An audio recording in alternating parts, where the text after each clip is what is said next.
नमस्कार। आप सभी का धैर्यम इंस्टीट्यूट में स्वागत है।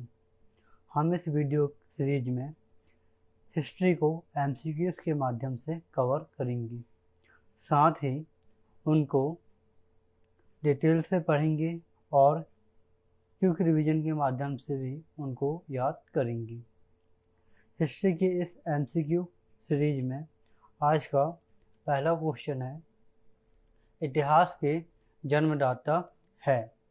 ऑप्शन ए अरस्तु, option B Hecataeus, option C Eratosthenes और ऑप्शन डी हेरोडोटस। तो इसका सही आंसर क्या आएगा? Option D Herodotus. अगर हम हेरोडोटस के बारे में बात करें तो जो हेरोडोटस है वो यूनानी थे जी। साथ ही इन्होंने लगभग 5वीं शताब्दी ईसा पूर्व, मतलब लगभग देखा जाए अपन तो 5वीं शताब्दी बीसी में अपनी एक बुक का नाम क्या था? हिस्टोरिका। क्या नाम था बुक का?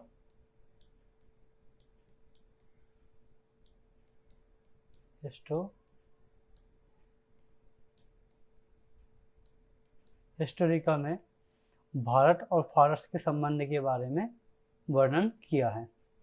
आगे देखते हैं अगला क्वेश्चन अपना कि विश्व का सबसे पुराना अभिलेख है।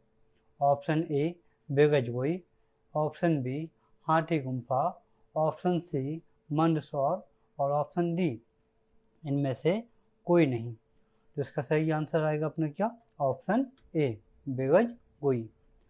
अगर अपन बात करते हैं विश्व की सबसे पुराने अभिलेख की, तो इसको लगभग 1400 बीसी के लगभग कहाँ खोजा गया था? ईरान पे। कहाँ पे? ईरान पे खोजा गया था। क्वेश्चन 3, विश्व के सबसे पुराने अभिलेख में निम्न में से किसके साक्ष्य नहीं मिले हैं? Option A Mitra, option B Varun, option C Indra, option D सूर्य।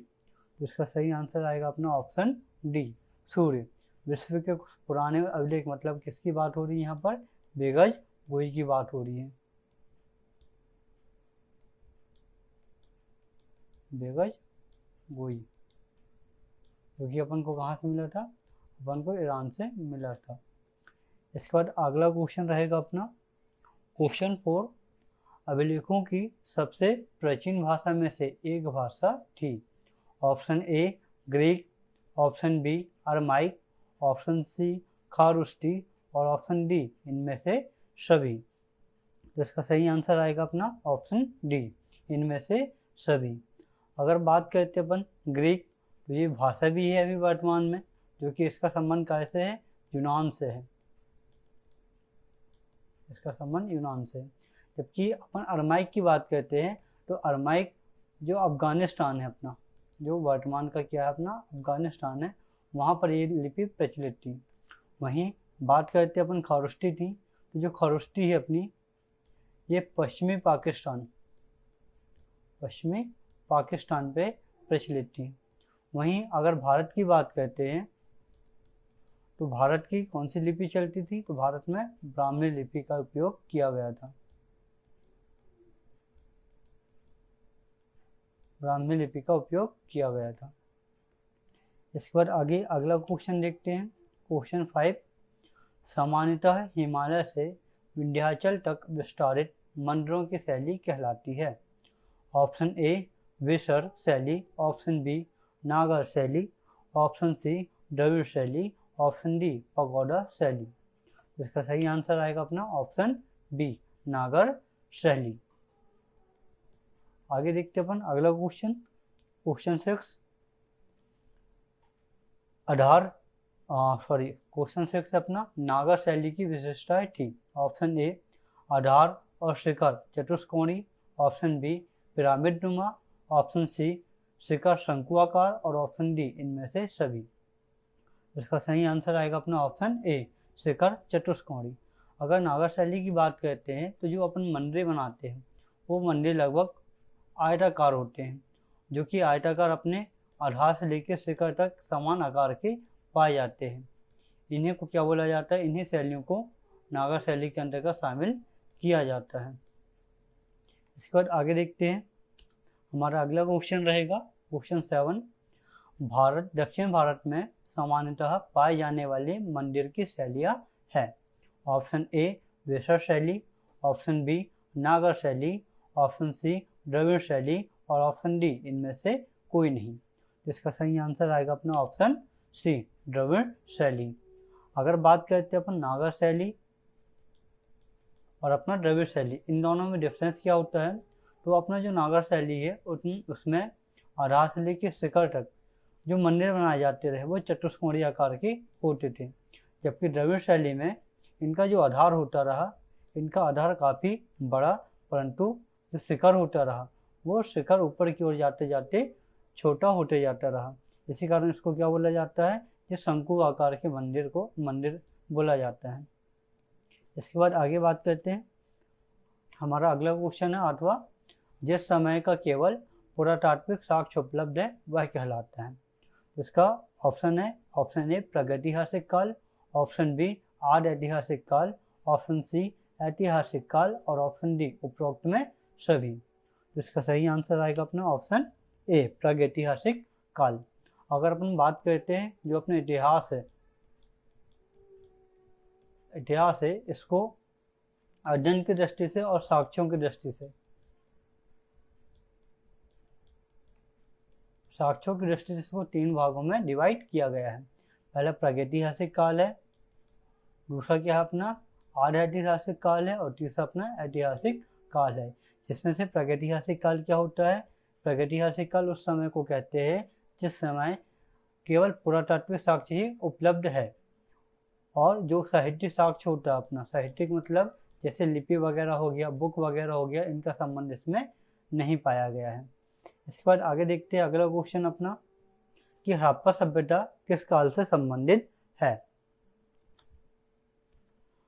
हड़प्पा सभ्यता का संबंध किस काल से है? ऑप्शन ए प्रागैतिहासिक काल, ऑप्शन बी आदि ऐतिहासिक काल, ऑप्शन सी ऐतिहासिक काल और ऑप्शन डी इनमें से कोई नहीं। इसका सही आंसर आएगा अपना ऑप्शन बी आदि ऐतिहासिक काल। इसको अपन कैसे समझ सकते हैं कि हड़प्पा सभ्यता का संबंध आदि ऐतिहासिक काल से है? जैसा कि अपन को पता है प्रागैतिहासिक काल में केवल जो पुरातात्विक साक्ष्य है वही पाए गए हैं, परंतु आदि ऐतिहासिक काल में साहित्यिक साक्ष्य भी प्राप्त हुए हैं और साथ ही पुरातात्विक साक्ष्य भी प्राप्त हुए हैं। परंतु अपन को पता है कि जिस काल में पुरातात्विक साक्ष्य और साहित्यिक साक्ष्य दोनों मिलते हैं वो तो ऐतिहासिक काल है, परंतु इसमें क्या होता है, इस काल में जो साहित्य मिले गए हैं, जो साहित्यिक अपन को मिला है उसको नहीं पढ़ा जा सका है। इस कारण से हड़प्पा सभ्यता को आदि ऐतिहासिक काल में शामिल किया जाता है। हमारा अगला क्वेश्चन रहेगा ऐतिहासिक काल संबंधित है।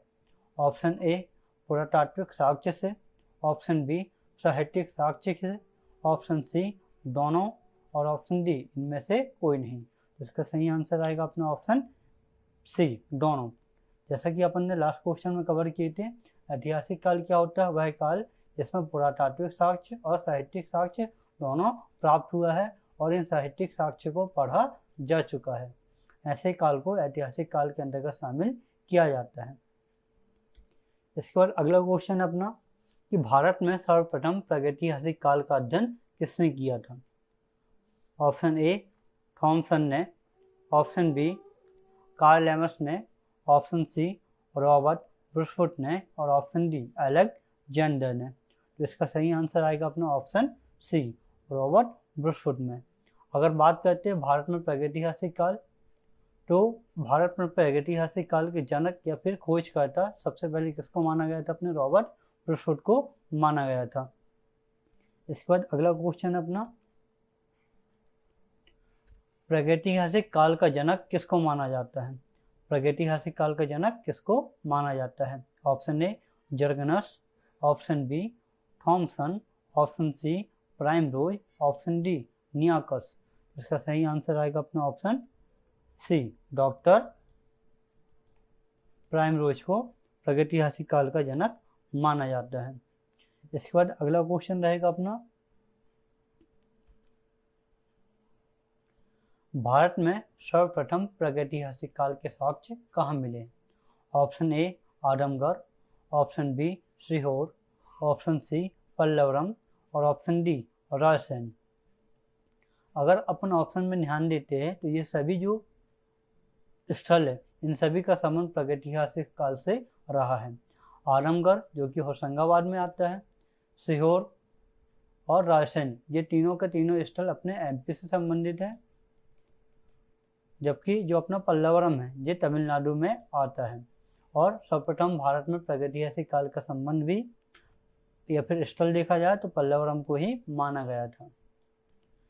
इसके बाद आगे देखते हैं अगला क्वेश्चन अपना, भारत में पहली बार कब प्रागैतिहासिक काल के संबंध में साक्ष्य मिले थे?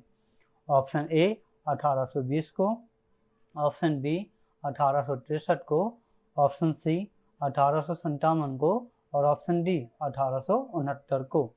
तो इसका सही आंसर आएगा अपना ऑप्शन बी 1863 को। 1863 को तमिलनाडु के पल्लवरम में अपन को प्रागैतिहासिक काल के साक्ष्य मिले थे।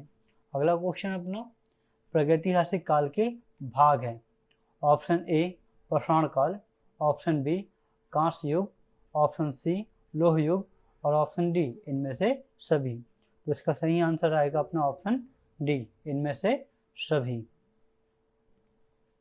अगला क्वेश्चन अपना, वैश्विक स्तर पर प्रागैतिहासिक काल को किसने विभाजित किया? Option A Jurgensen Thomsen, option B William Home, option C रोजकाल और ऑप्शन डी कीमार। तो इसका सही आंसर क्या आएगा अपना ऑप्शन ए जर्गनस थॉमसन ने। इन्होंने लगभग 1820 को वैश्विक स्तर पर प्रागैतिहासिक काल को 3 भागों में विभाजित किया था। और ये तीन भाग कौन थे? तो ये 3 भाग पाषाण काल, कांस्य युग और लोह युग थे। पूरा पाषाण काल की प्रमुख विशेषता नहीं थी। तो ऑप्शन ए अखेटक, ऑप्शन बी खाद्य संग्राहक, ऑप्शन सी पशुपालन और ऑप्शन डी आग की खोज। तो इसका सही आंसर आएगा अपना ऑप्शन सी पशुपालन। पशुपालन रहा जो कि पूरा पाषाण काल में नहीं पाया गया था। इसके बाद आगे देखते हैं, आगे इसमें जो अखेटक है, अखेटक किसको बोला जाता रहा? जो शिकारी होते हैं, जो जानवरों का शिकार करते थे उनको अखेटक बोला गया था। खाद्य संग्राहक क्या होते रहे?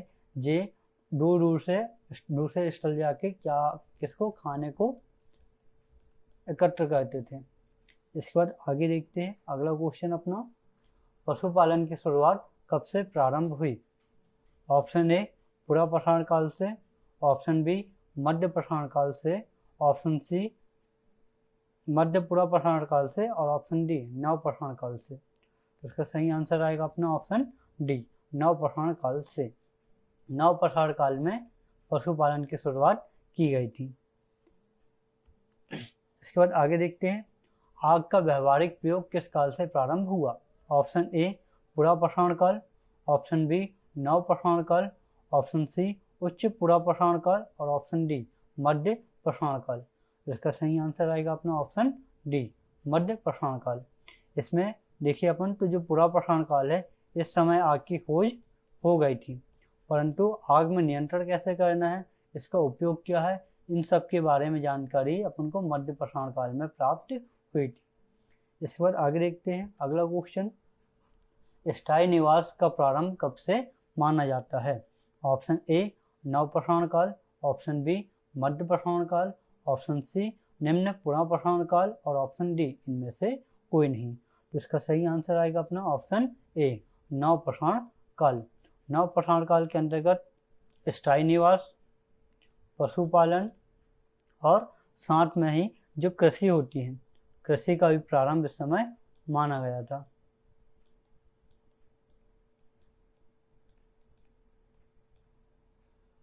वहीं बात करते हैं निम्न पूरा पाषाण काल, उच्च पूरा पाषाण काल और मध्य पूरा पाषाण काल। ये तीनों पूरा पाषाण काल के क्या है, भाग है।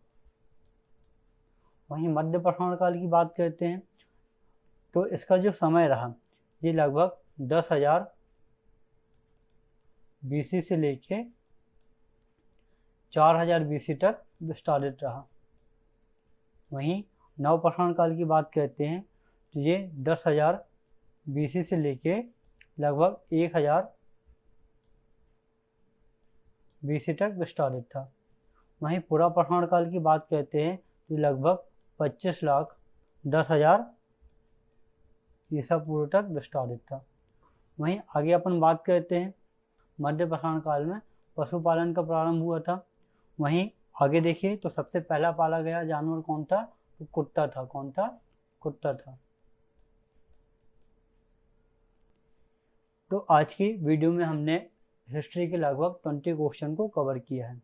इसके बाद आने वाली वीडियो में अपने आगे की 20 क्वेश्चन को कवर करेंगे, जो कि अब से टॉपिक वाइज होगा।